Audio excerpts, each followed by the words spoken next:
আসসালামু আলাইকুম রহমতুল্লাহ বারকাত। চমৎকার একটি পাতাবাহার গাছ, যার পাতাগুলো বেশ বড় বড়, গাঢ় হলুদ রঙের, মাঝখানে সবুজ ডোরাকাটা দাগ আছে। আসলে পাতার শিরাগুলো হলুদ হলুদ, আবার পাতাটা গায়ের রং হালকা গাঢ় সবুজই ধরা যায়।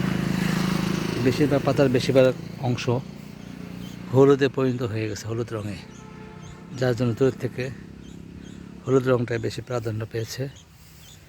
এবং পাতার কাছে গেলে দেখা যাবে, দেখেন প্রতিটা পাতার শিরাগুলো হলুদ রং ধারণ করেছে।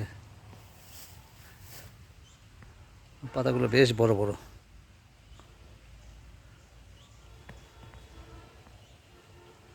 এবং দেখতেও বেশ চমৎকার লাগতেছে পাতা গাছটা।